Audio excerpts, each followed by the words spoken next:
दुनिया वालों, ये देश है हमारा, है सब दुनिया से न्यारा, ऊंचा है जान से, पूछो खून के रंगे मैदान से, पूछो खून के रंगे मैदान से। रामा कृष्णा यही जन्मे थे, दाता जो कहलाते थे, सिकंदर का मुंह मोड़ने वाले भारतीय कहलाते थे।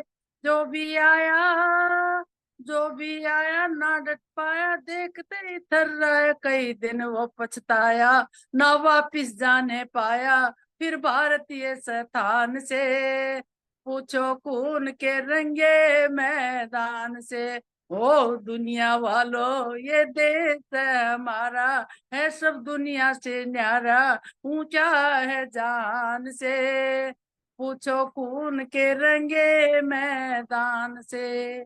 महाराणा प्रताप यहीं का रतन बड़ा ने मोला था, शिवाजी ने मुगलों को हराया, कदम न पीछे डोला था। उनकी कहानी, उनकी कहानी और कुर्बानी, शिरोमणि लक्ष्मी, उनकी कहानी और कुर्बानी सब दुनिया ने जानी, चढ़ती जवानी शिरोमणि राणा रानी और लक्ष्मी महारानी जन्मी थी हिंदुस्तान से, पूछो खून के रंगे मैदान से।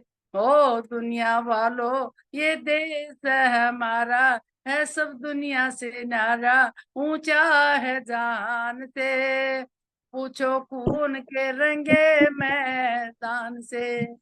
जंजीरें तोड़ी तीस की, कई मुद्दतों से बची हुई, डच फ्रांसीसी गोरे जुल्मी, अनगणित जाति फंसी हुई, धन की चोरी, धन की चोरी, तुगलक गोरी, ऊंटों की कड़तोड़ी फिर भी डोरी, दीवानी पतंग से हारी, भरी है धन की बोरी, भारत ऊंचा आसमान से, पूछो खून के रंगे मैदान से। कितने नौजवान रंगीले इस मिट्टी में खपे हुए, अंग्रेजों की तोपों के आगे जिनके सीने अड़े हुए, ना करूं बड़ाई, ना करूं बड़ाई, जाने बहना भाई, भारतीय वीर सिपाही कभी कविताई ना जा सकती जुठलाई, ये मतवाली कविताई गाए जा स्वर तान से, तो खून के रंगे मैदान से। ओ दुनिया वालों, ये देश है हमारा, है सब दुनिया से न्यारा, ऊंचा है जान से, पूछो खून के रंगे मैदान से।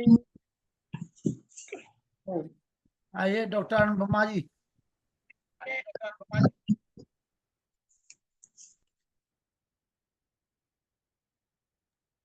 डॉक्टर अनुपमा जी आइए।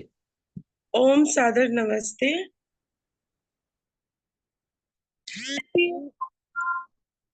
आज का विषय है संस्कारों को दग्ध बीज कैसे करें। तो उसमें जो शब्द है, एक शब्द है संस्कार और एक शब्द है दग्ध बीज। संस्कार के बारे में हम बात करेंगे। दग्ध बीज का मतलब ये होता है, जो ऋषि बोलते हैं कि जैसे चना होता है और चने को हम भून दें, तो भुना हुआ जो चना है उसको धरती में अगर बो दें तो बीज द्वारा एक पौधे के रूप में पल्लवित नहीं हो सकता। तो इसी तरह से हमें अपने संस्कारों को दग्ध बीज करना है। ये ऋषि पतंजलि योग दर्शन में समाधि पाद में कहते हैं।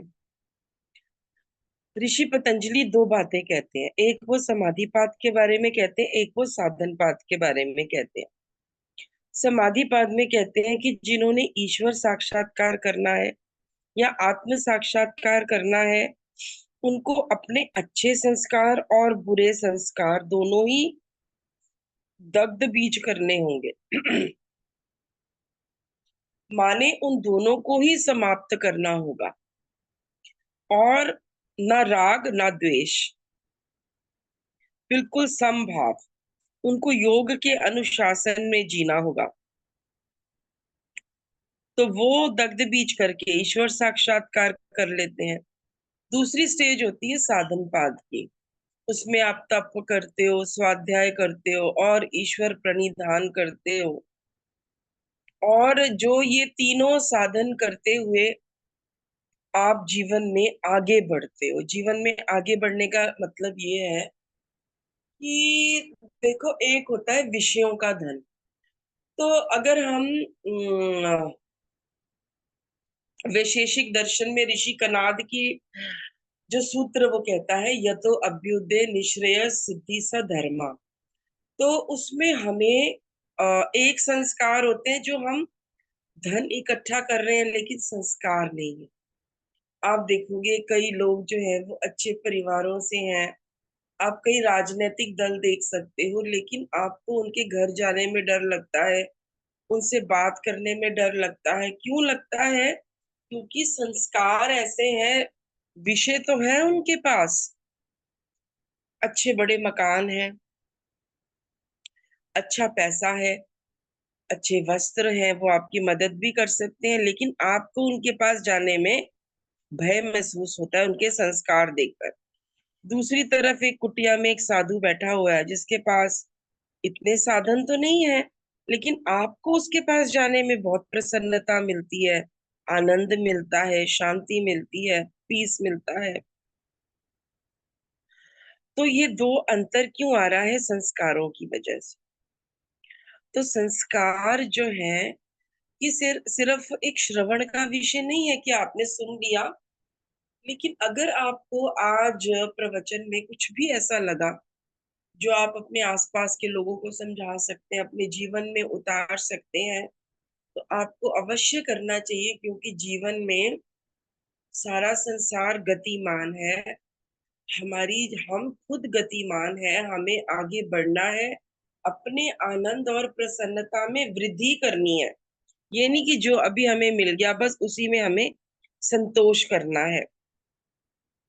तो एक होते हैं कर्म।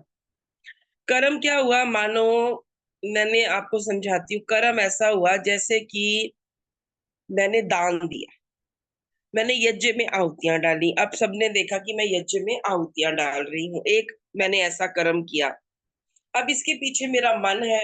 मन क्या कह रहा है कि यज्ञ में मैं देवताओं को भोजन करा रही हूँ, उससे देवता प्रसन्न होंगे, मुझे आशीर्वाद देंगे। ये पीछे भावना जा रही है।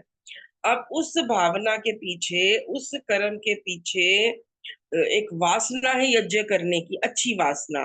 और उस वासना के पीछे क्या है? एक संस्कार है जो मुझे बचपन से बैठ गया है यज्ञ करने का। तो वो संस्कार मतलब जो मैं करूंगी ही करूंगी, चाहे कुछ मेरे सामने परिस्थिति हो, लेकिन मैं यज्ञ सुबह करूंगी ही करूंगी। अब ये इसके पीछे जड़ कितनी गहरी गई। एक दूसरा व्यक्ति है, उसने दान दिया। मान लो कोई व्यक्ति है, उसने किसी साधु सन्यासी को दान दिया, उसने धन दिया। अब मैंने भी धन दिया यज्ञ के लिए, उसने भी धन दिया। उसके पीछे की भावना ये है कि मुझे ये सन्यासी आशीर्वाद दे, जो अशुचिता मैंने कमाई है धन कमाने में, वो अशुचिता कम हो जाएगी, पाप कम हो जाएंगे। जैसे लोग गंगा में जाके स्नान करते हैं, तो भाव क्या होता है? हमारे पाप धोएगी। पाप आप करो और धोएगी गंगा। ऐसा तो ईश्वर न्यायकारी है ही नहीं। लेकिन भावना जो है ना, वो है आपके, उसके पीछे देखो लाइन कैसे जाती है। कर्म, कर्म के पीछे होती है वासना, वासना के पीछे होता है संस्कार। वासना मतलब उसको करने की इच्छा, और उस करने की इच्छा के पीछे एक संस्कार जो उसको कराता है। तीसरा, एक वृद्धा ने दान दिया, उसने भी धन का दान दिया। उसने दान दिया, उसका क्या भाव है, उसने दान दिया कि मेरे को समय बहुत कम बचा है जीवन में, अब मैं सारी उम्र तो मैंने दान दिया नहीं, अब मैं दान दे दे के ईश्वर के सामने कुछ अच्छी बन जाऊं ताकि मुझे अगला जन्म अच्छा मिले। अब दान देखो, दान कर्म तो सबके सीधे लग रहे हैं, कर्म तो सबके आपको दिखाई दे रहे हैं, वो भी दान दे रहा है, वो भी दान दे रहा है, वो भी दान दे रहा है तो बिल्कुल सेम, बिल्कुल एक जैसे। लेकिन जो पीछे संस्कार है वो महत्वपूर्ण है। अच्छा, मैं एक संस्था में जाती थी, तो उस संस्था में ना एक महिला आती थी, वो बहुत बड़ी, एक ऊंचे पद पर रह चुकी थी, अब वो रिटायर हो गई थी। तो वो जब आती थी तो उनके हाथ पैर ऐसे ऐसे ऐसे ऐसे कांपते रहते थे, और वो दान बहुत देती थी। तो मैंने उनको एक दिन बोला कि आप जो इतना पैसा इस संस्था को दान देती हैं, आप कुछ पैसा खर्च करके अपनी औषधियां अच्छी से अच्छी लाइए ताकि आपके हाथ पैर का कंपन समाप्त हो। तो उन्होंने मुझे जो बात बताई, उन्होंने कहा कि मैं एक बेरोजगार युवक के साथ मेरा विवाह हो गया, और मैं अच्छी मेहनत करके अफसर बन गई। मेरा क्या संस्कार बैठ गया कि रिश्वत लेनी है, कि मैंने अपने पिता को बहुत लोगों से रिश्वत लेते देखा था। अब मैं इतनी रिश्वत ले चुकी हूँ कि अब मैं सोचती हूँ कि किसी तरह वो जो धन मैंने रिश्वत में इकट्ठा किया है ना, वो इस संस्था को दान दे दे के किसी तरह समाप्त हो जाए। अब यहाँ पे जो आपको नोट करने वाली बात ये है कि अब दान जो हो रहा है ना, कर्म जो हो रहा है, उसका फल ये होगा, जैसे वो संस्था है, उनको कोई पद दे देगी, मान लो कि हमारी ये मेंबर बन गई, ये मेंबर बन गई, ये मेंबर बन गई, कोई मेंबरशिप दे देगी। जो अगर मैंने यज्ञ के लिए धन दिया है तो मुझे यज्ञ में बैठने का एक अवसर मिल जाएगा। जिसने कहा है कि मुझे आशीर्वाद मिले, सन्यासी से आशीर्वाद भी मिल जाएगा। वृद्धा ने जो दान दिया कि समय कम बचा, पुण्य कमा लूं, उसकी भी एक प्रशंसा हो जाएगी कि माता जी बहुत दान देते हैं, माता जी बहुत धार्मिक है। अब ये ना सिर्फ एक ही समय का हमें फल मिला, बस एक ही समय का, और उसके साथ ही ये अब समाप्त हो गया। अब हमारा जो फल चलेगा ना, असली, वो चलेगा उस संस्कार के हिसाब से। जो संस्कार हमारे चित्त में बैठा होगा वो हमारी जड़ है। जैसे बोया पेड़ बबूल का तो आम कहाँ से हुए। जब आपके नीचे जड़ में बबूल बैठा हुआ है तो उसमें से आप आम का वृक्ष नहीं प्राप्त कर सकते। ठीक है। अच्छा, इसके बाद हम बात करते हैं, अगर एक सन्यासी मान लो कोई बहुत दान दे रहा है, बहुत पैसे खर्च कर रहा है, वृद्धाश्रम बना रहा है, अनाथ आश्रम बना रहा है, अब उसका दान, उसका पीछे भाव क्या है, उसको लोकेशना हो गई। लोग मेरा सम्मान करते हैं, पैसे छूते हैं, पैसे देते हैं, मेरा सम्मान करते हैं, पैर छूते हैं, जी जी करके बुलाते हैं। कई लोग सन्यास के वस्त्र डाल लेते हैं, लेकिन वो उतना स्वाध्याय नहीं करते, अपने अपनी आत्मा का नहीं स्वाध्याय करते, आत्मचिंतन नहीं करते। आप देखते हो अपने आसपास कितने ऐसे हैं जो जेल में चले जाते हैं। क्यों जेल में जाते हैं? सन्यास ले लिया फिर जेल में क्यों चले गए? क्योंकि लोकेशन। अब फल किस हिसाब से मिला? दान तो बहुत दिया, रक्तदान बहुत करवाया, कैंप्स बहुत लगवाए, रास्ते बहुत साफ करवाए। अब जो उनको फल मिला, वो जो उनके अंदर संस्कार बैठा ना, संस्कार, उसने उनको वो फल दिया। ईसाई बड़ा दान देते हैं, ईसाई संस्थाएं, शिक्षा, आप उनसे मिलो, वो कहेंगे आप ईसाई बन जाओ, आपको फौरन भेज देते हैं, शिक्षा हम दे देंगे आपको, आपका विवाह करा देंगे किसी पादरी से, और आपको भोजन आदि की तो कोई समस्या रहेगी ही नहीं, केवल भोजन और शिक्षा लॉर्ड में केले वाली हम आपको पहुंचा देंगे। दान तो वो भी दे रहे हैं ईसाई संस्थाएं। कितने लोग पागल हैं, कितने लोग ईसाई बन चुके हैं। 75.4% ऑफ द पॉपुलेशन थोड़े साल पहले की गणना थी जो ईसाई बन चुकी है। क्या है, अब जो ईसाई बनी है ना और जिन्होंने ईसाई बनाया है, दोनों का मैच क्या कर रहा है, एक ने लिया और एक ने दिया, संस्कार मैच कर रहा है। वो जो पीछे जो वासना के पीछे संस्कार है ना, वो आपस में मिल गया है। इसे आजकल जो लोग कहते हैं ना वाइब्रेशंस, उसकी ऑरा, उसका आभा मंडल, उस हम ऋषि उसको कहते हैं ऊर्जा। ऊर्जा, हमारे अंदर की ऊर्जा, हमारे अंदर की एनर्जी, जो हमारी आत्मा में चेतन आत्मा है, चैतन्यता। तो हमने अपनी ऊर्जा जो है ना, वो हमारे संस्कारों से निर्मित होती है। अगर हमारी ऊर्जा हमारे संस्कारों से ना निर्मित होती तो ऋषि पतंजलि को योग दर्शन लिखने की आवश्यकता नहीं होती। हम तो हमारा जन्म ही हुआ है शुद्धोसी बुद्धोसी निरंजनोसी, जैसे मदालसा ने अपने पुत्र को कहा, शुद्धोसी बुद्धोसी निरंजनोसी। संसार माया, संसार तो माया है, परिवर्जितोसी, ये परिवर्तनशील है। संसार सपनम तज मोह निद्रा, संसार में जो कुछ भी है वो स्वप्न है। तज मोह निद्रा, पुत्र को कहा कि तू मोह की निद्रा को तज। मदालसा वाक्यम उवाच पुत्रम, मदालसा तुझे ये वाक्य से पुत्र बता रही है।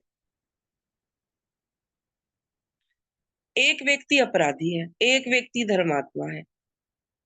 गर्भ के संस्कार, जो एक होता है कि आपने संस्कारों के वश जन्म लिया, अगला उसमें क्या होता है कि ईश्वर के विधान से आपको वही आत्माएं मिलती हैं जो आपके संस्कारों जैसी होती हैं। आप क्लेश प्रिय हो, आपको क्लेश प्रिय आत्माएं मिल जाती। आप ये देख लो कि एक व्यक्ति जब किसी का खून, मतलब जो खूनी लोग होते हैं, वो कहते हैं मैं करना नहीं चाहता था, खून मेरे से हो गया, एक की बजाय मैंने 10 लोगों को दिया। जैसे फूलन देवी ने गई तो 10 लोगों को मार दिया। तो ये उनके पीछे क्या कारण है? वो गए थे एक को मारने, लेकिन 22 को मार गए, क्योंकि उनकी जो ऑरा वाइब्रेशंस है, उनके साथ वो आत्माएं कनेक्ट होके उनको कहती है और मार और मार और मार। अगर आप शास्त्र पढ़ना शुरू करोगे विद्वानों से, तो आप देख लेना, थोड़े ही दिनों में, थोड़े ही महीनों में आप कई विद्वानों से मिल लोगे जो शास्त्र को पढ़ा रहे हैं। क्यों? क्योंकि आपने उस फील्ड में कदम रख लिया, आपकी ऑरा बदल रही है, वाइब्रेशंस बदल रही है, संस्कार बदल रहे हैं। ठीक है, एक तो ये बात होगी। दूसरा जो होता है, जो बड़ी पुण्य आत्माएं होती हैं, बड़ी धार्मिक आत्माएं होती हैं, बड़ी सज्जन आत्माएं होती हैं, बड़े महापुरुष होते हैं, योगी आत्माएं होती हैं, वो अपना गर्भ स्वयं चुनती हैं।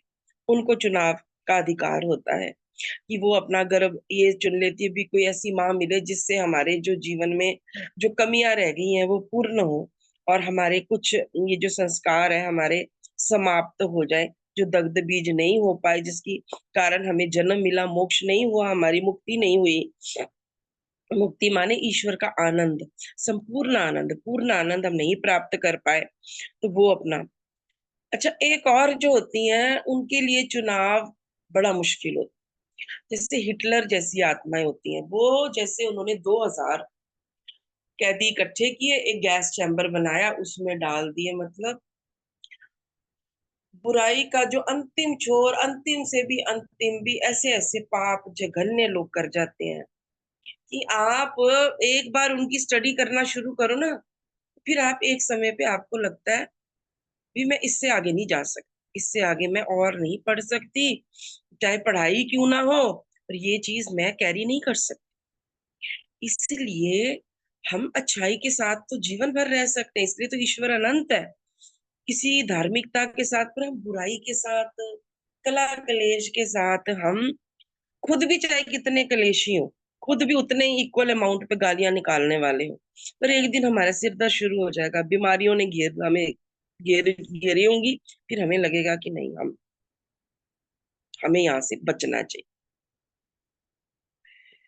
जो लोग बहुत दुष्ट होते हैं, कहते हैं वो तिर्यक योनि में जन्म लेते हैं, तमोगुनी, जैसे वृक्ष हो गए, भी अनेक अनंत अनंत वर्षों तक खड़े रहो, लोगों को दान देते रहो, और तमोगुनी अवस्था में रहो और अपने पाप काटो। पशु पक्षियों को जैसे कहते हैं कि दंड के विधान में ये हो गए हैं। तो दयानंद ऋषि ने क्या बोला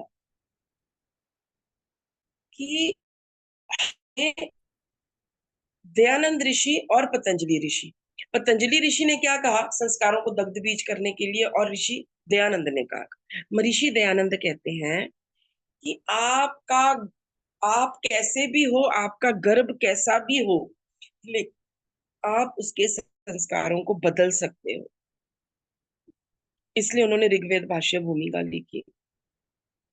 उन्होंने वेदों का पुनरुत्थान किया। उन्होंने कहा ईश्वर वाणी, क्यों वेद ही है, वेद ही ऐसी पुस्तक है, सत्य पुस्तक, जिसके मंत्र मंत्र है, और उसके जो ऋषि ऋषिकाएं हैं उन्होंने मंत्रों का अनुभव किया हुआ है, और अग्नि वायु आदित्य अंगिरा ने उन मंत्रों का अनुभव करके वो मंत्र लिखे हैं।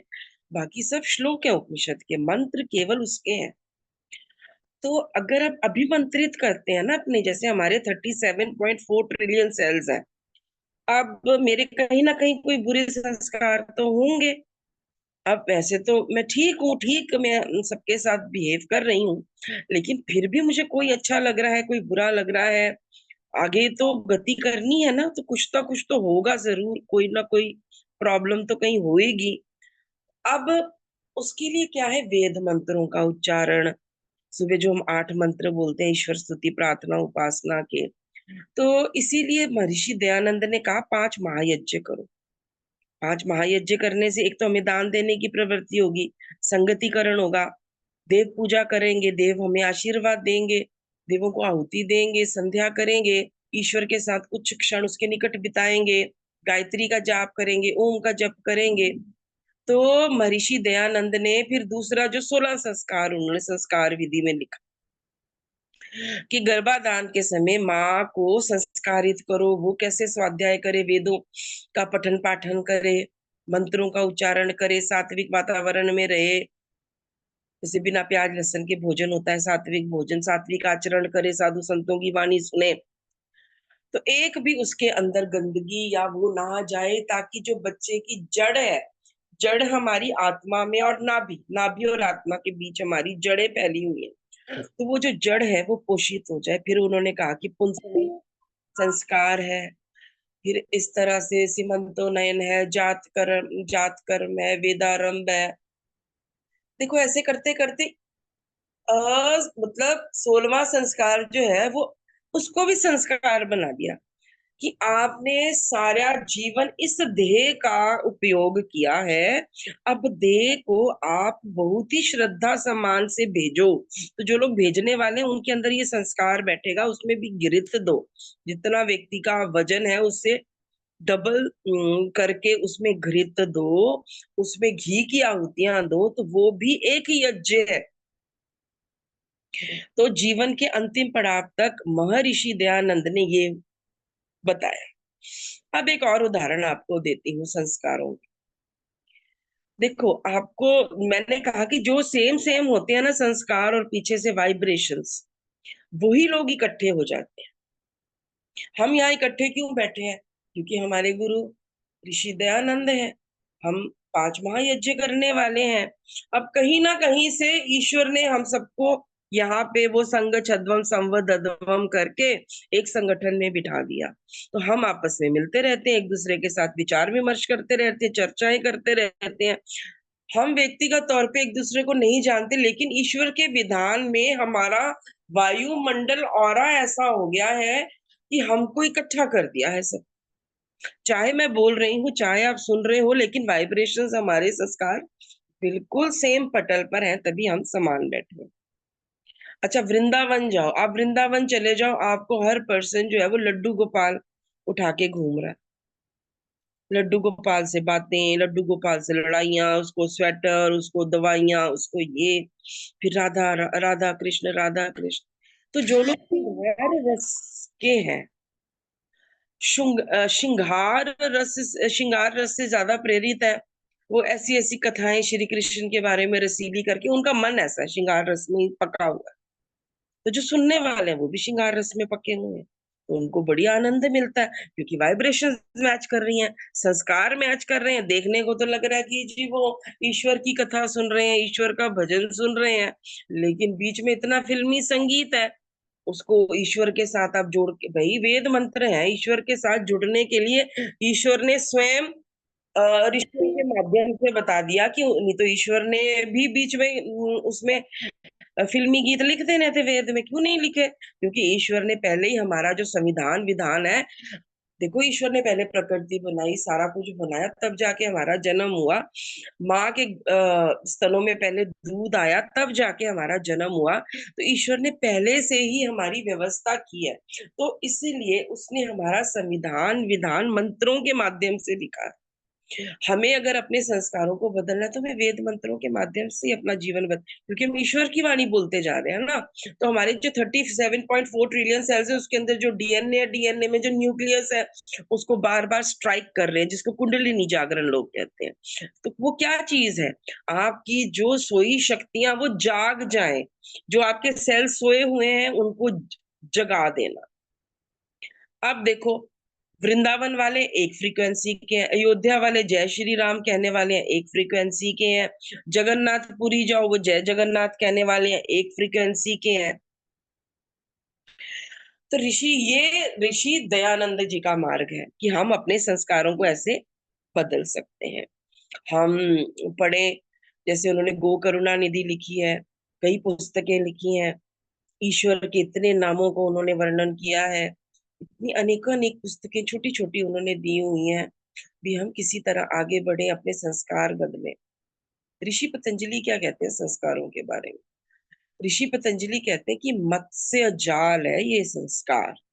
कि संस्कार ने, आप कहते हैं ना, भी एक व्यक्ति शास्त्र पढ़ा, अब जैसे रावण के बारे में सुनने, वेद पढ़ते थे, वेदों के ज्ञाता थे, ये थे वो थे, इतने महान पंडित थे, ब्राह्मण थे, ब्रह्म ज्ञानी थे, लेकिन उनका एक संस्कार काम का जो विकृत हुआ पड़ा था, जो अहंकार का संस्कार विकृत हो गया, तो उन्होंने मतलब तपस्या को कोई महत्व नहीं दिया, और राम के जो तपस्वी जीवन का उन्होंने मजाक उड़ाया। हालांकि वेद में तपस्या का, श्रद्धा का, समर्पण का कितने मंत्र ऐसे होंगे जिसमें लिखा, उपनिषद के कितने मंत्र हैं जिसमें बताया जाता है, लेकिन वो कहाँ मार खाया रावण ने, कहाँ मार खाई, कहाँ उसका इतना अपमान आज तक रहा है। एक संस्कार, काम विकृत हो गया, अहंकार विकृत हो गया, क्योंकि पुलत्स्य ऋषि के कुल में जन्म लिया, लेकिन कैकसी माँ माँ का जो संस्कार था वो प्रबल हो गया,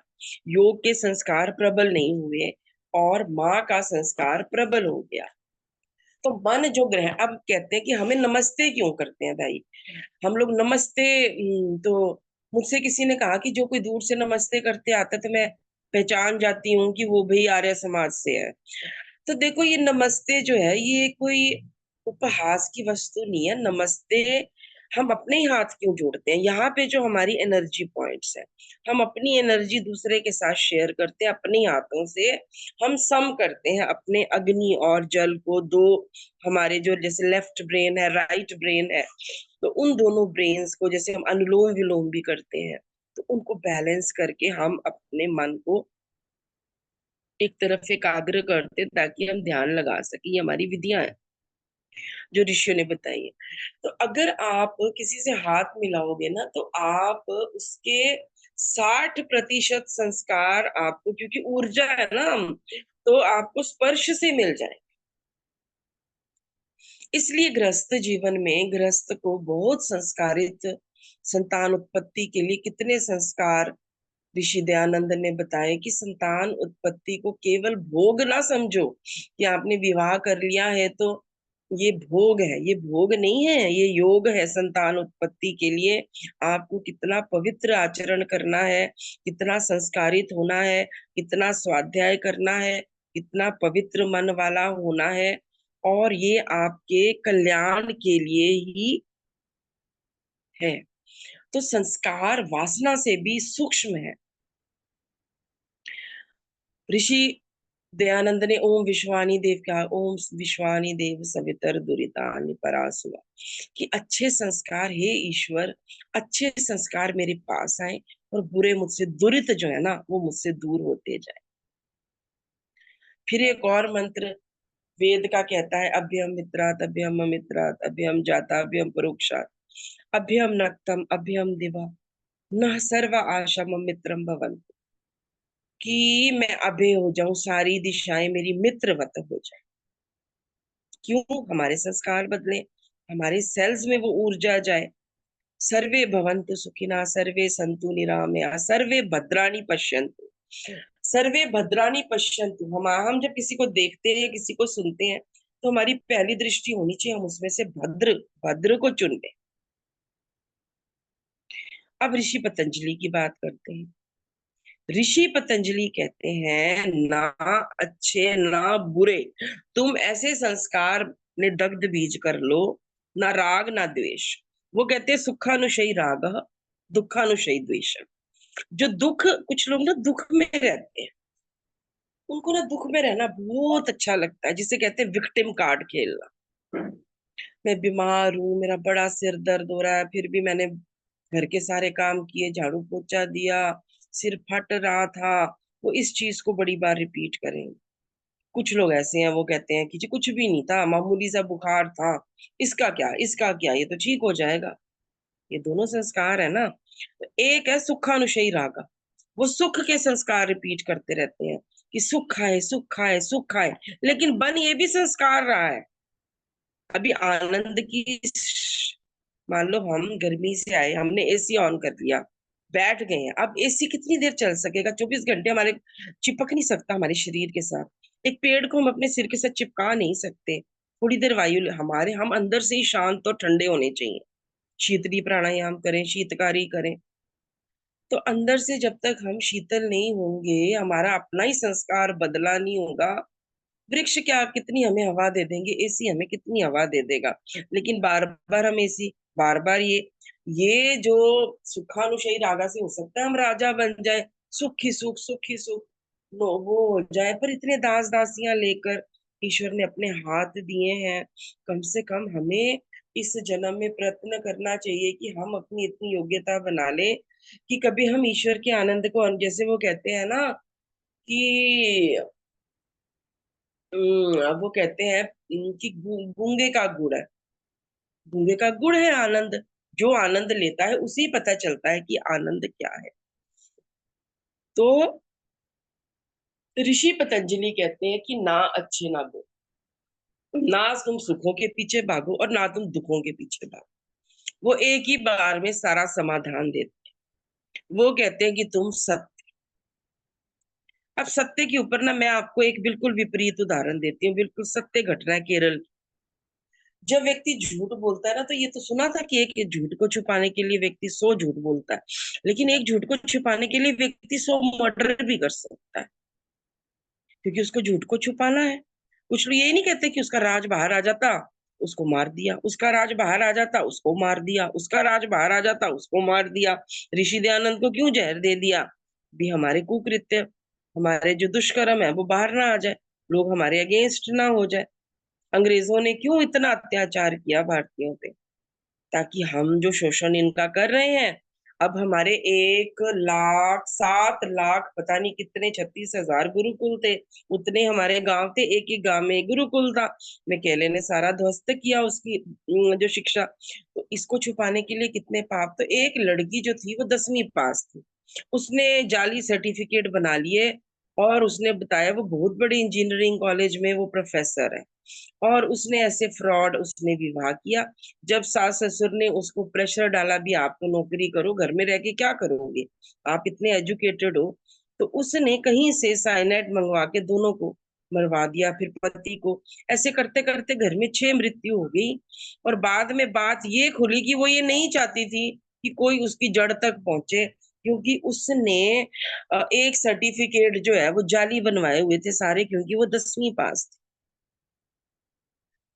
और बाद में उसका संस्कार बन गया क्रिमिनल, उसको अच्छा लगने लगा उसको जो जो उसके अगेंस्ट बोल रहा उसको मार देना। इसलिए हमें बड़ा सतर्क सजग रहना चाहिए। इसलिए तो अपने आस बच्चों को बचपन से ही अच्छे संस्कार दो, अच्छी बातें करो, हमें ही फल मिलेगा, हम ही ऐसी वाइब्रेशंस में जाएंगे जहां हमें अच्छे लोग मिलेंगे।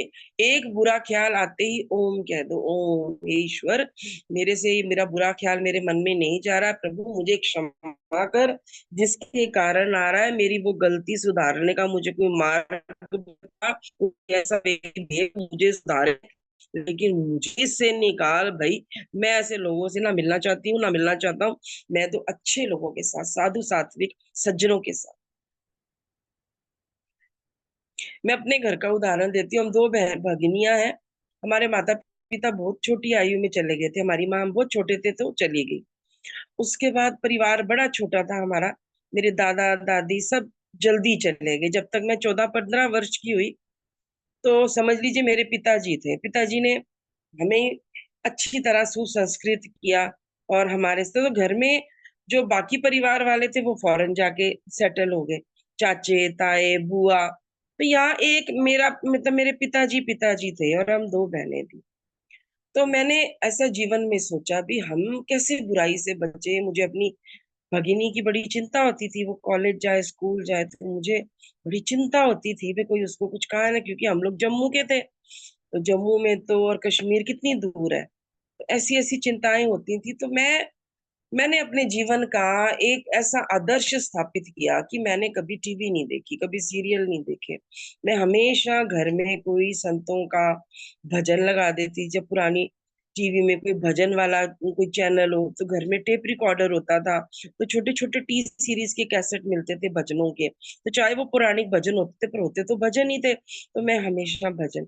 मेरी भगिनी ने हमेशा मुझे कोई शास्त्र पढ़ते देखा होगा, कोई पूजा में, कोई संध्या में, कोई यज्ञ करते, कोई अच्छा सत्संग करते। बड़ी एक ट्रांसपेरेंट लाइफ रखी। मुझसे कौन बात कर रहा है, क्या बात कर रहा है। तो इस तरह से अब मेरा वातावरण ऐसा हो गया कि अब कोई, मैं अच्छों के साथ ही मिलती हूँ। कोई साधु सन्यासी है उन्हीं के साथ मेरा कोई विचार विमर्श होता है। लेकिन मुझे ऐसा तब नहीं लगता, लेकिन ये मेरे जीवन का अनुभव है। कभी घर में टीवी लगी नहीं, कोई सीरियल, कोई ऐसी नेगेटिव सूचना, ताकि मेरी भगिनी जब भी मुझे देखे वो अच्छाई में ही देखे। तो इसका उसके ऊपर जो है वो असर हो, संस्कार उसका बैठे। तो ऋषि पतंजलि ने ये जो मैं बात आपको सुनाई ना असत्य की, कि असत्य कहाँ से कहाँ ले गया उस महिला को, और अब उसकी आदत बन गई थी। उसने कहा कि मेरी क्रिमिनल साइकोलॉजी, मैं ऐसे ही करना चाहती हूँ।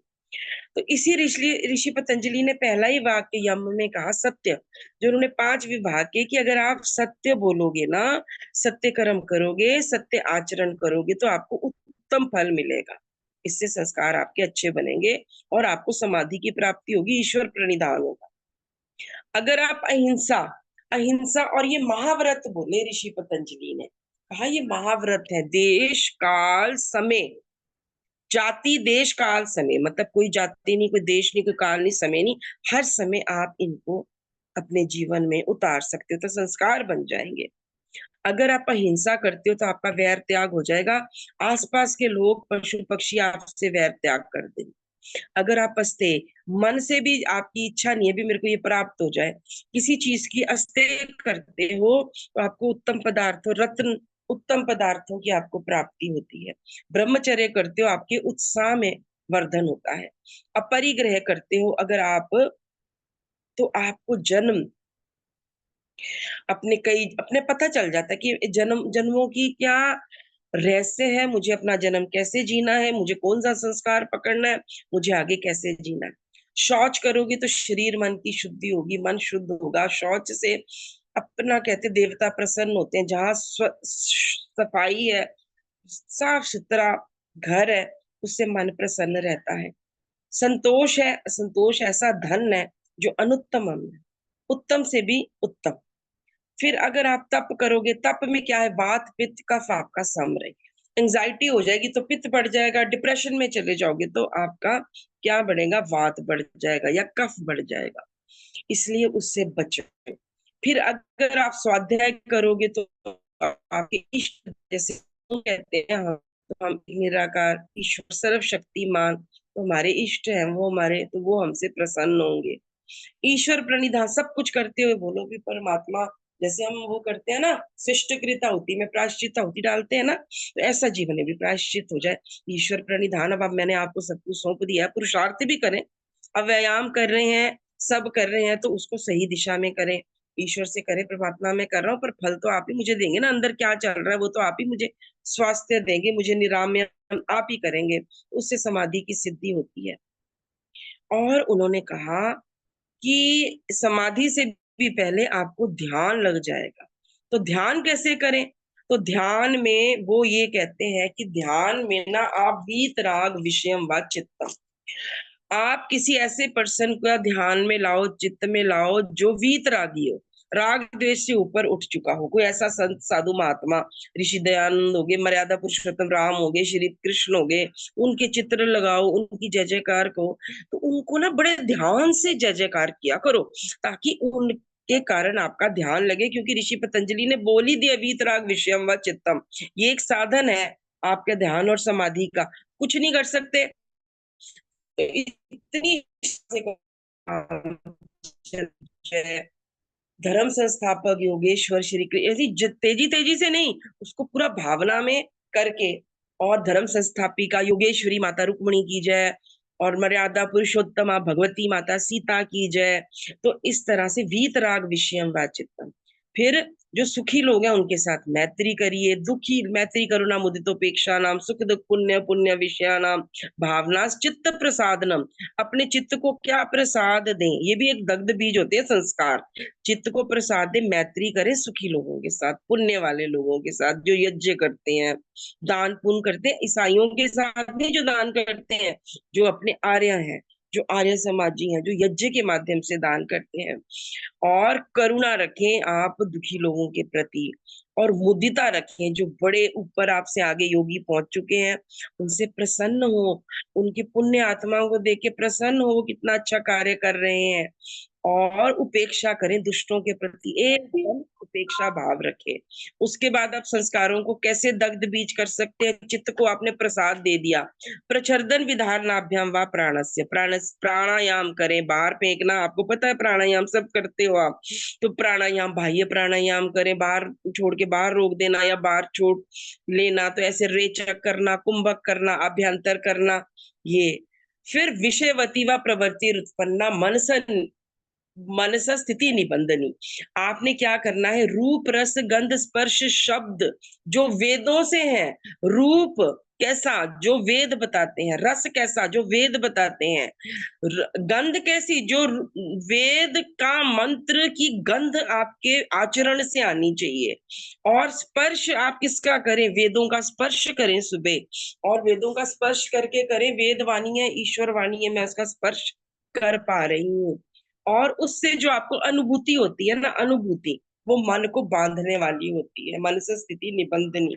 ये समाधि के संस्कार बता रही हूँ। ये समाधि के ऐसे संस्कार बनाओगे तो आप समाधि को प्राप्त कर जाओगे। उसके बाद विशोका व ज्योतिषमती, आप प्रति होनी चाहिए।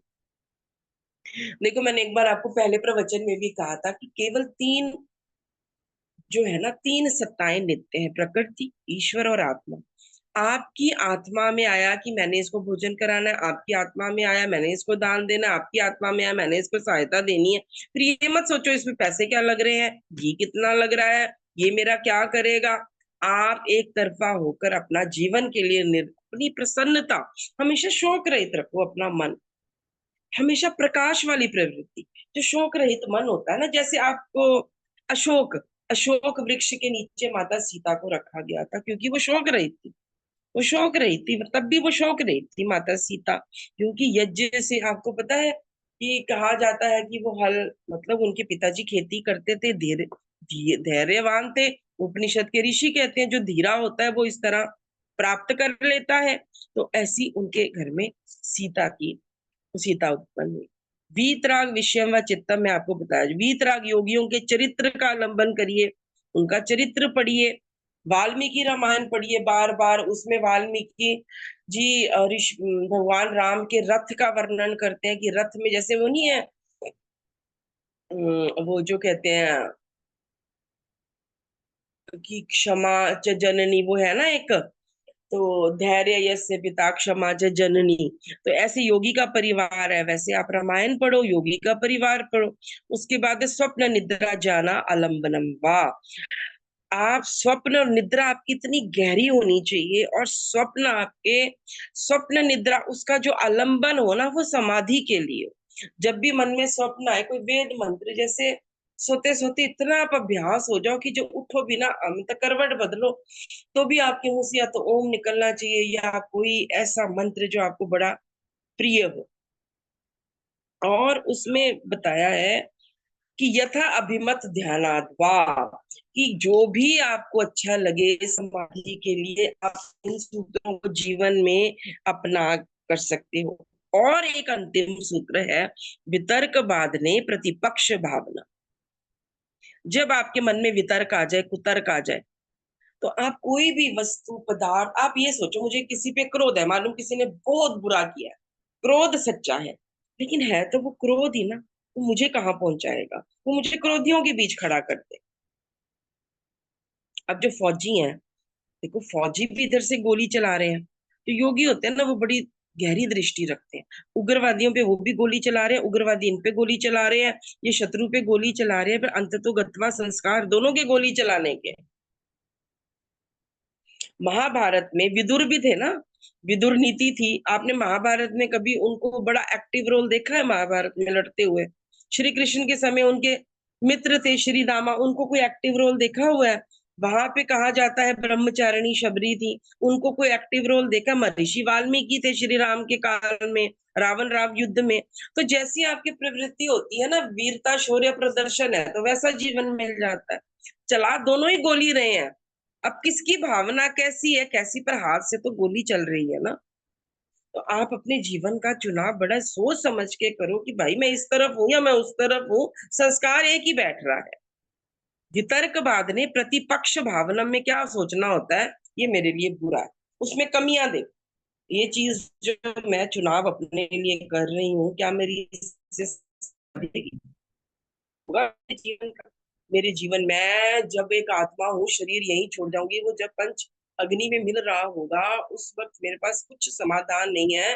तो जब मेरी यात्रा चल रही होगी, तो मैं अपनी यात्रा के लिए आज चुनाव नहीं करूंगी, तो कल मुझे यात्रा में कैसे मैं आगे बढ़ूंगी?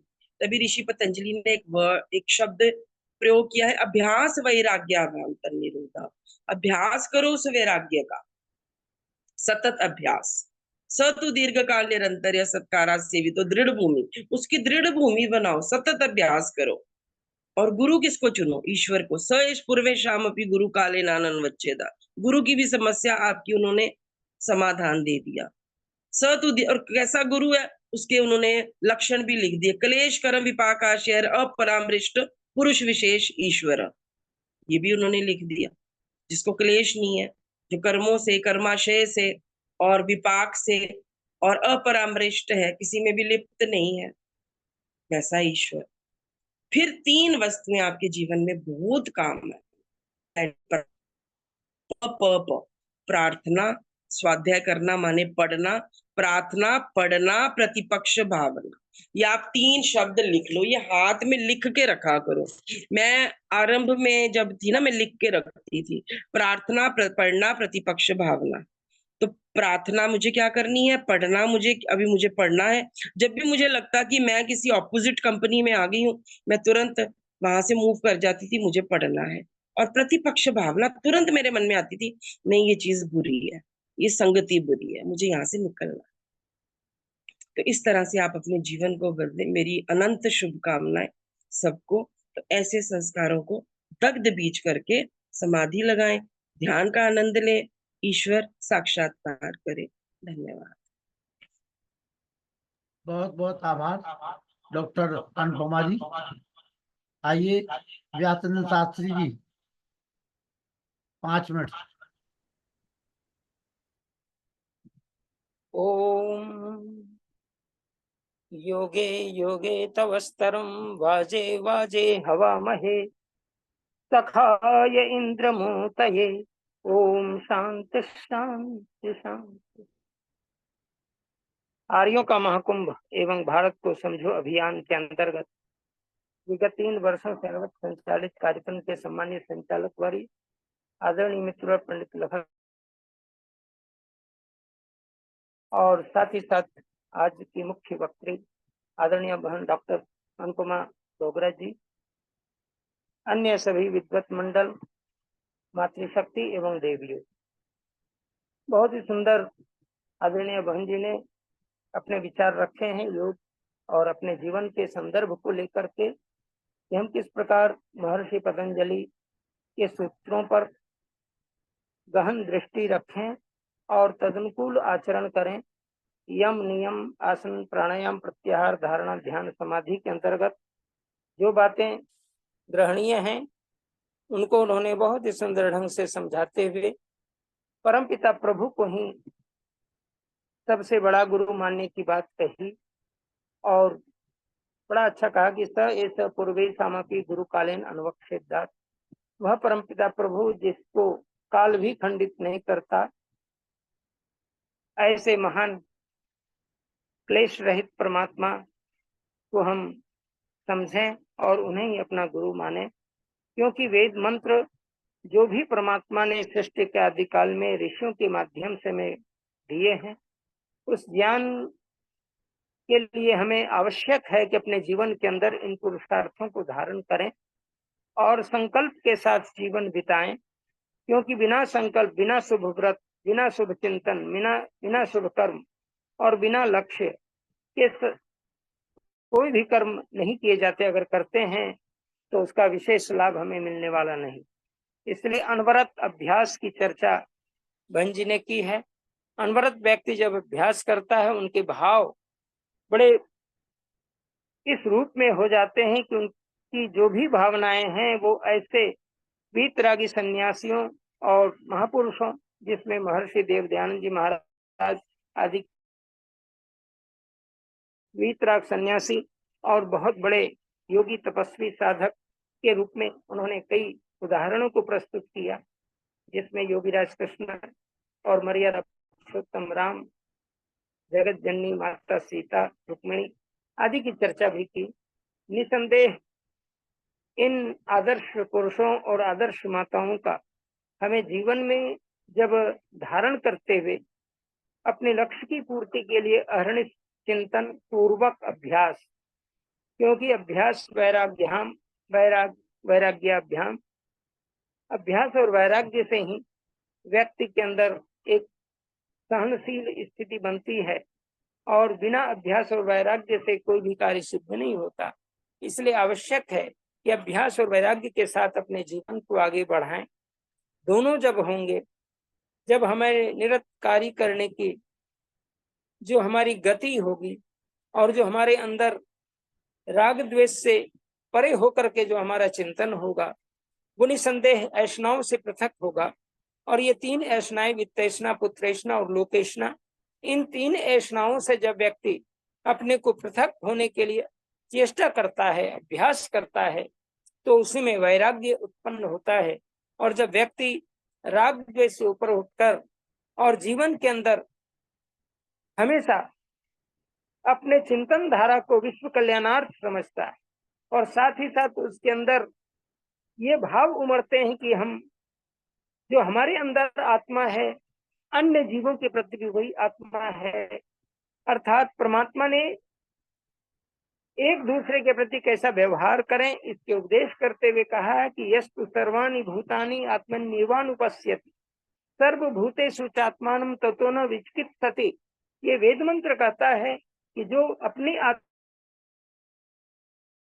को दूसरे की आत्मा के समान ही समझता है, जो अपनी आत्मा को दूसरे की आत्मा में देखता है, वह कभी भी शंकालु नहीं होता, शंका नहीं करता और द्वेष नहीं करता।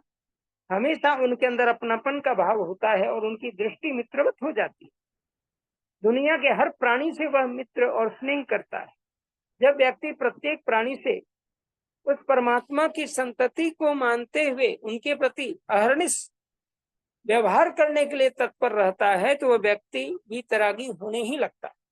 इसलिए आवश्यकता है कि हम सब अपने जीवन के अंदर वीतराग सन्यासी की भावनाओं को तो रखें, उनके जीवन के लक्ष्य को और उनके जीवन की तमाम उपलब्धियों को हमें पढ़ें भी और खास करके हम उनके प्रति सजग रहें, उनके आचरणों को धारण करने के लिए सजग रहें।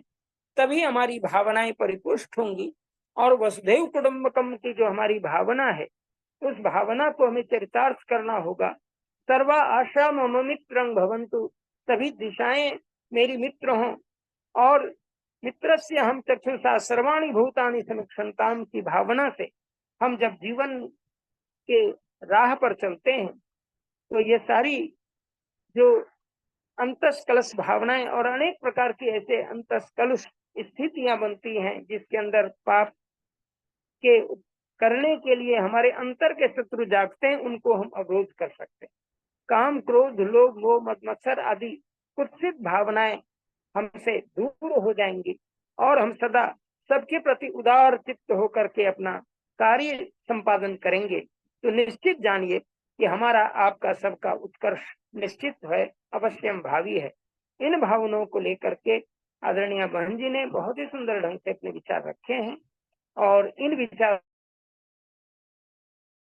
प्रसार हम कर सके उतना ही अच्छा है, क्योंकि महर्षि पतंजलि ने अपने पूर्वाचार्यों को लक्ष्य में लेकर के जो भावनाएं मनुष्य के जीवन के चरितार्थ करने के लिए जो उपदेश किए हैं सूत्रों के माध्यम से, उन नियम का पालन करते हुए जीवन में आगे बढ़ेंगे, तभी हम अपने जीवन में ओम जो परमात्मा का नित्य और मुख्य नाम है इसकी ओर हम तत्पर होंगे। और हमेशा हम जब प्रातःकाल 4 बजे उठ जाते हैं तो 4 बजे उठने के बाद हम शौचादि क्रिया से निवृत्त होकर के हम जब ध्यानस्थ होकर के बैठते हैं तो सदा ओम का उच्चारण करते हुए आगे बढ़ते हैं और ओम का ध्यान मुद्रा में बैठते हैं। और ध्यान मुद्रा में जब व्यक्ति बैठता है तो कुछ देर के बाद उसका ध्यान स्थिर हो जाता है। पहले तो मन बड़ा किए हुए कर्मों को स्मरण करते रहता है, इधर उधर भागने की कोशिश करता है, लेकिन जब सारी चर्चाएं ठीक हो जाती हैं तो हमारा जीवन लक्ष्य सुधर जाता है।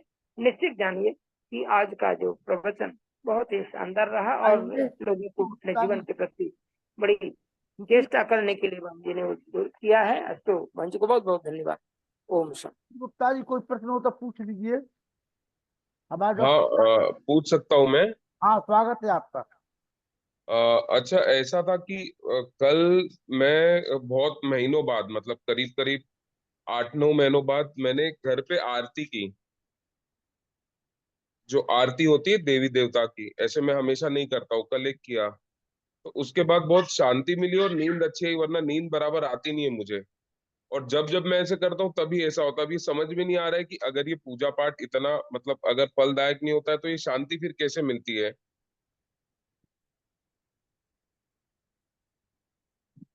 हेलो। व्यासनंदन शास्त्री जी। जी जी, देखिए हमारे भाई साहब ने जो प्रश्न किया है, बहन जी जी, तो उन्होंने कहा कि आरती वगैरह मैं करता हूँ तो मुझे नींद अच्छी नहीं आती है। मतलब हाँ, जब ऐसे शांति मिलती है थोड़ी मन को बहुत, हाँ, शांति वरना मिलती है। नहीं।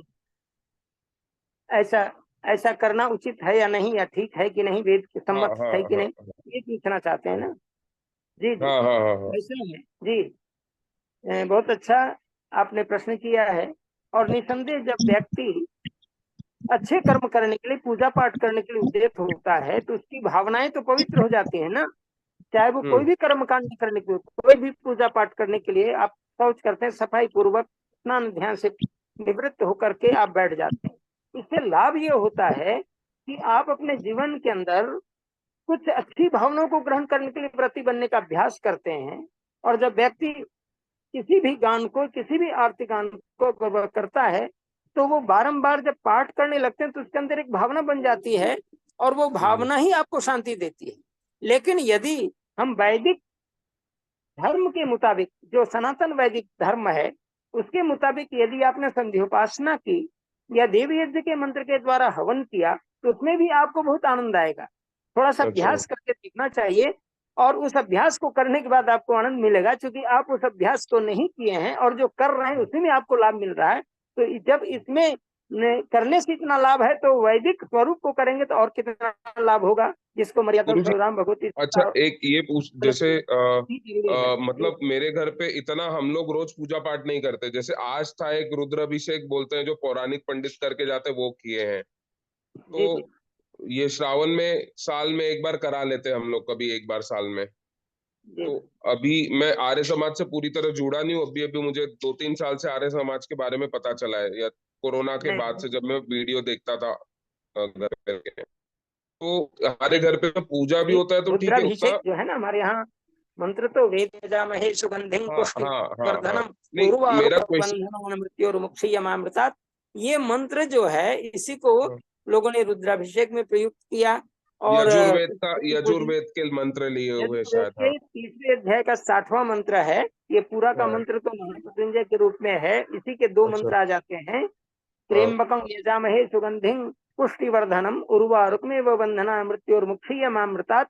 त्र्यंबकं यजामहे सुगंधिं प्रतिवेदनम उर्वारुकमेव बंधना मुक्षीयमामृता। ये मंत्र पूरा है, यजुर्वेद 360 का है। गुरुजी और मेरा इन एक क्वेश्चन, ये इन क्वेश्चन पूरा मंत्रों नहीं हुआ है। हाँ, जी जी, इन जैसे मैं मंत्रों के जब भी, द्वारा आहुति करें तो वो ज्यादा लाभ होगा आपको।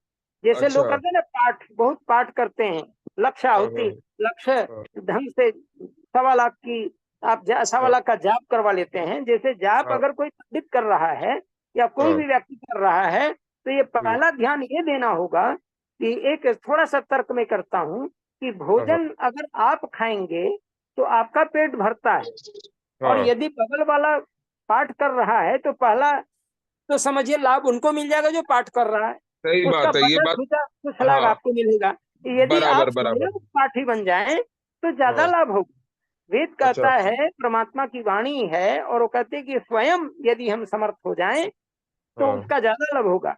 वैसे सही आचार्य बात है। अपने काम करते हैं, स्वयं आप भी आचार्य बनकर उन पाठों को करेंगे तो जो रुद्राभिषेक के लिए जो बहुत प्रकार की पिंडियां बनती हैं उसकी आवश्यकता खत्म हो जाएगी धीरे धीरे, और अच्छा, निराकार ब्रह्म पर आपकी उपासना सिद्ध हो जाएगी। इसमें अच्छा, धीरे धीरे गुरु अभ्यास पर गुरुजी एक सफल। और, वही मेरा क्वेश्चन कंप्लीट नहीं हुआ था कि जैसे मैं बीच में थोड़ा मुझे कमर का दर्द है, एक्चुअली स्लिप डिस्क का प्रॉब्लम है, तो मैंने कोशिश किया था बीच में मंत्र ये महामृत्युंजय जप करने का, तो मैं करता था, बट वो शांति नहीं मिलती है जो आरती करने पे मिलती है। तो ये मुझे समझ में नहीं आया कि ध्यान तो मैं भगवान का ही कर रहा हूँ, चाहे यहाँ करूँ चाहे वहां करूँ, बट उसमें इतनी शांति नहीं मिल रही जितना आरती करने पे। तो ऐसा क्यों होता है गुरुजी, ये समझ नहीं आया अभी तक।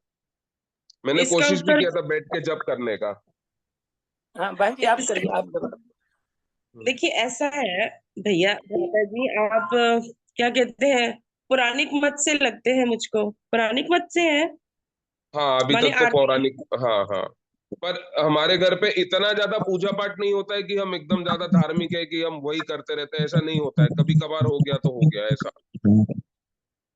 ऐसा है भ्राता जी, जो आर्य समाज है ना, इसका हम्म, मैं आपको एक शब्द में कहती हूँ, आर्य समाज कोई मत संप्रदाय और पंथ नहीं है कि भाई हमें, हम सब लोग जो हैं उन्हें ये पसंद है और हम अपनी जिद मनवा रहे हैं कि नहीं नहीं नहीं तुम्हें यज्ञ करना होगा। ये हमारी जिद नहीं है।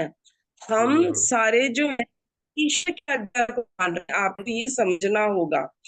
जो हम्म, पौराणिक तो होता है वो मत संप्रदाय को मानता है, गुरु ने जो कहा। अब जैसे हम्म, राधा स्वामी है, गुरु ने कहा कि राधा स्वामी बोलना है तो सभी राधा स्वामी बोलेंगे, अगर हाँ, वो ईश्वर की वाणी है ही नहीं। जब हमारे कई सौ करोड़ अरब खरब पहले जब ईश्वर ने विधान ही दे दिया अपना कि ये है मेरी पुस्तक, सब सत्य पुस्तक, और ऋषि दयानंद ने आर्य समाज के पहले नियम में लिखा, ईश्वर को ही उन्होंने स्थापित किया कि सब सत्य विद्या, जो पदार्थ विद्या से जाने जाते, सब सत्य विद्या, सब सत्य विद्या उन्होंने कहा। और सब सत्य पदार्थ जो इस विद्या से जाने जाते हैं वो सब क्या, आदि मूल परमेश्वर जो है, उसका मूल आदि मूल परमेश्वर है, उसका मूल तो परमेश्वर है, माने वो परमेश्वर जो सर्वव्यापक है, जो आज भी है और कल भी है। तो हम्म, अगर आपको पूजा जिसको आप कहते हो ना, आपको वो हमेशा ईश्वर की करनी चाहिए। कृष्ण किसका जाप करते थे, राम किसका मंत्र, राम किसके ध्यान में बैठते थे, राम किसकी संध्या करते थे। आप जिनको शिव कह रहे हो, जो योगी है, वो किसका ध्यान कर रहे हैं? क्या मैं अपनी समाधि लगा रही हूँ, अपना ही ध्यान कर रही हूँ? तो नहीं वो तो, देखिए, हाँ, हाँ 100% ये है कि ये जो आर्य समाजी लोग हैं वो थोड़े पुरुषार्थी हैं, मेहनती लोग हैं। देखो हम्म, अब जैसे यज्ञ करना होता है तो समीधा काटनी होती है, उसको लगाना होता है। अब आप हम्म, आरती कर रहे हो और उधर आपको अब क्या है, रुद्र अभिषेक में आपको दूध अभिषेक में डालना है, फिर दही डालना है, फिर शहद डालना है, तो शांति इसलिए नहीं मिल रही क्योंकि कुछ करना पड़ रहा है। आरती में तो सिर्फ मुंह चल रहा है, आंखें बंद करके बैठे हो, तो रेस्ट मिल रहा है बॉडी को, अच्छा, इसलिए शांति मिल रही है, लेकिन वो सत्य नहीं है। तो ये जो सत्य के मार्ग को पकड़ते हैं ना, जो सत्य के मार्ग को पकड़ते हैं, वो आर्य समाज के ऋषि दयानंद की कोई पसंद थोड़ी थी। उन्होंने कहा कि अब आर्यपुत्र कहती थी सीता माता श्री राम हम्म, को, ये संस्कृति को, सनातन संस्कृति है जो हमेशा रहने वाली है, जिसका एक ईश्वर है, जिसका एक विधान है, वो है वेद, जो कि अपौरुषेय है, ऋषियों के माध्यम से हमारे तक आए, अग्नि वायु आदित्य अंगिरा। और उसके बाद सृष्टि रचना हुई, तो सृष्टि रचना से ही वेद की रचना हो गई। तो इसलिए हम मानते हैं, हम कोई आर्य समाज, कोई पथ मन, ये धर्म है, आर्य समाज एक धर्म है। और हम सब ऋषि दयानंद, क्योंकि वो धार्मिक थे, वो ईश्वरों के विधान को मानते थे, हम उनकी गुरु समझकर उनकी फोटो की थोड़ी पूजा करते हैं। हम उन्होंने जो कहा वो करते हैं। वो करते उन्होंने हैं। कहा, हाँ वो करते हैं जो उन्होंने कहा, जो वेदों में लिखा है। असली आपको उपासना ईश्वर की करनी होगी, ये कोई हमारी जिद नहीं है। लेकिन लेटर ऑन, लंबी दीर्घायु लाइफ में आपको कभी मेरा स्मरण आएगा कि जी ने ठीक समझाया था मुझे एक वक्त समय। अच्छा। आपको अपनी शांति नहीं देखनी, आपको अब शांति तो लोगों को शराब पी के आ रही है, शांति तो सिगरेट पी के भी आ रही है। ये हमें शांति आ जाती है, शराब पीते नींद आ जाती है। कई लोग आते हैं मेरे पास, दीदी शराब पीते ही नींद आ जाती है, बहुत अच्छी नींद आती है। तो क्या मैं हम्म। उनकी हाँ में हाँ मिला सकती हूँ क्योंकि उनको शांति वो मिल तो रही है? वो गलत चीज है, वो तो अब गलत वो ही आप, चीज है। अब जैसे मुझे गलत लग रहा है आपका उन्हें रुद्राभिषेक। उन्हें उन्हें गलत नहीं लगता, उन्हें आनंद आता है उसमें। उन्हें उसमें हाँ, हाँ, उनको आनंद आता है। आपको गलत लग रहा है ना, ये तो उन्हें थोड़ी गलत हम्म। लगता है। उनको नहीं लग हाँ, रहा है, मुझे गलत लग रहा है कि आप आप जो ईश्वर। आप जो कर रहे हो वो दीदी को गलत लग रहा है, हाँ आपको गलत लग रहा है, लेकिन आपको हाँ अच्छा लग रहा है वो काम। हाँ। चंद्रिका नहीं, शर्मा ये मैं भी करता था, मुझे गलत लगा, इसलिए मैंने बोला कि नहीं, गलत रास्ता है, शांति इससे नहीं मिलेगी। अब थोड़ा शांति बहुत मैं अब धर्म के तरफ आने लगा, ऐसा है। उसके पहले नहीं था मैं अब धार्मिक, अब जरा भी, आप थोड़ा बहुत अब हो गया। वैदिक धर्म की ओर और पूरे हो जाओगे तो और आनंद आएगा, अभी तो ये शुरुआत है। अच्छा जी। जैसे ब्रह्म कुमारी वाले हैं, वो भी मेडिटेशन करते हैं, तो आंखें हाँ खोल हाँ के बैठते हैं, एक बिंदी पे ध्यान देते हैं, तो वो क्या हाँ। सत्य मार्ग, वो चंद्रिका शर्मा शांति। जी कुछ पूछ रहे हैं, चंद्रिका शर्मा जी क्या पूछ रहे हैं? हाँ, नमस्ते साहब। नमस्ते। नमस्ते सभी सभी पवित्र आत्माओं को ये नमस्ते, पूछ आर्य लीजिए, सज्जनों को नमस्ते। ये पूछिए। देखो सुशील गुप्ता जी, आपने जो कर्म किया है ना, वो रुद्राभिषेक आजकल हम जल से करते हैं, लेकिन प्राचीन समय में ये बरसात के टाइम पर हवन के माध्यम से ही होता था, यज्ञ के माध्यम से। जो अच्छा। सुगंधित और पौष्टिक पदार्थ हैं वो हवन में दिए जाते थे, ताकि इनका जो सूक्ष्म तत्व है वो पूरा वायुमंडल के द्वारा बादलों के अंदर जाए, और उस जल के अंदर सतोगुण आए, पौष्टिकता आए। और जब उस जल से जो बरसात होगी उसमें सतोगुण जो होगा उसको हम खाएंगे तो हमें, हमारे शरीर में देव प्रवृत्ति की वृद्धि होगी। अच्छा। कालांतर में ये क्या है कि यज्ञ तो हो गए बंद, और हाँ। जल से आहुति देने लग गए, क्योंकि हम इतने गरीब हो गए कि हमारे किसी महापुरुष ने कहा चलो आपके पास कुछ भी नहीं है तो पुष्पम फलम तोयम, या तोयम, तोयम का कहते हैं जल, उस चल। जल से भी अगर आप आहुति दोगे उस निराकार को तो वो स्वीकार करेगा। हाँ। ठीक है ना? तो ये कुछ रूप परिवर्तित हो गया। पौराणिक भी आर्य थे लेकिन वो पौराणिक बन गए। ठीक है ना? अच्छा। आप कोई और हम भी कोई अलग नहीं है। आर्य हाँ, वो तो। सनातन जो वैदिक धर्म जो विश्व में सबसे पहले चला था उसी के अनुयायी हम हैं। हमारा कोई नया मत नहीं है, और आप भी हमसे कोई अलग नहीं है। हाँ, ठीक है ना? अच्छा। दूसरी ये। बात, जब हम योगी पुरुष की सानिध्य में बैठते हैं, जैसे अभी आज माता जी ने बताया कि जो आप्त पुरुष है उनका ध्यान करने से, या उनके चित्र के माध्यम से बैठते हैं तो हमें शांति मिलती है। तो वो एक शांति मिलना ही है आपको। ठीक है ना? अच्छा। निराकार की तरफ बढ़ना है, लेकिन इन राम कृष्ण शिव, है ना, ऐसे महापुरुषों से प्रेरणा लेकर के और फिर हम निराकार की तरफ चले। धन्यवाद। अर्जुन इतना ही। काला अच्छा, एक और प्रश्न था कि पहले से सनातन धर्म थे जो यज्ञ वगैरह होता था, तो ये चेंज क्यों हो गया, फिर हम ये सब पे क्यों आ गए? अगर यही था पहले से तो हम इस पे आए कैसे फिर वापस पुराणों में, वेद छोड़कर? क्या कारण था आने का? महाभारत काल के बाद इस देश में के जो विद्वान थे वो मारे गए और जवान थे वो मारे गए, अपनी अच्छा। अपनी अपनी अपना अपना राग। महाभारत काल अच्छा। के बाद जो है हम अपन इतने आलस और प्रमाद में घिर गए हैं कि जिसने जो कह दिया उसी को मान लिया। ठीक है अच्छा। ना? तो महाभारत काल के बाद हमारी दुर्गति हुई है, उसके पहले दुर्गति नहीं थी। अर्जुन हम्म। काला जी बोलिए, क्या बोल रहे हैं? हाँ, मेरा ये कहने का मतलब है सुशील जी, जो आपने कहा कि आरती बोलने के बाद आपके मन को शांति मिलती है और नींद आ जाती है, क्योंकि हाँ। आरती के जितने शब्द हैं वो आपको उनके अर्थ मालूम है, इसीलिए आपको अच्छा। मिलती है। आप अगर मैं मंत्र को भी अगर अर्थ सहित अगर करेंगे तो उसमें भी आपको शांति मिलेगी, उससे ही अच्छा। शांति मिलेगी। मेरा ये आरती बोलने से ये नहीं है कि सिर्फ आरती से ही शांति मिलती है। हाँ। कई आदमी ऐसे हैं जो गाने सुनकर भी उनको सुनते सुनते ही जो है ना नींद आ जाती है। तो जिस बराबर। हाँ। चीज का आप जिसपे आपकी रुचि है और जिसके आपको अर्थ मालूम है तो वो आपको प्रभावित करते हैं। अच्छा। आइए शांति पाठ करें। ॐ तौ शान्ति अन्तरिक्षं शान्ति पृथिवी शान्तिरापः शान्तिरौषधय शान्ति वनस्पतयः शान्तिर्विश्वे देव शान्ति ब्रह्म शान्ति सर्वं शान्ति शान्तिरेव शान्ति सामा शान्तिरेधि। ओम शांति शांति शांति ओम। जो बोले सो अब सत्य सनातन वैदिक धर्म की जय। गुरु बाबा की जय। योगेश्वर महर्षि दयानंद की जय। मर्यादा पुरुषोत्तम श्री रामचंद्र की जय। योगेश्वर श्री कृष्णचंद्र की जय। पंडित लेख राम की जय। स्वामी सदानंद की जय। स्वामी आत्मानंद की जय। महात्मा हंसराज की जय। भारत माता की जय। गौ माता की रक्षा हो पालन हो। आर्य समाज अमर रहे। वेद की ज्योति जलती रहे। ओम का झंडा ऊंचा रहे।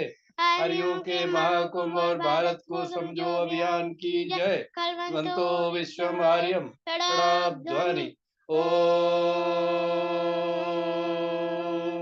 वैदिक अभिवादन सबको नमस्ते जी। ओम सर्वेभ्यो नमः।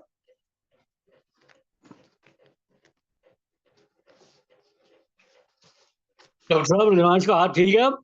डॉक्टर साहब आज तो ठीक लग रहा है। हाँ, ठीक कर दिया हमने। हाँ। बहुत हाँ, बहुत ठीक लग रहा है। मैं डॉक्टर साहब ने अपनी अच्छा। स्किल का यूज करके जल्दी ठीक कर गुरुजी, दिया। एक और प्रश्न था। बहुत अच्छे। गुरुजी हेलो हेलो। शांति पाठ हो चुका है। हेलो शांति पाठ हो चुका है। हेलो गुरुजी, आवाज आ रही है क्या? सुशील जी शांति पाठ हो चुका है, अब तो समापन का समय है। अच्छा अच्छा ठीक है।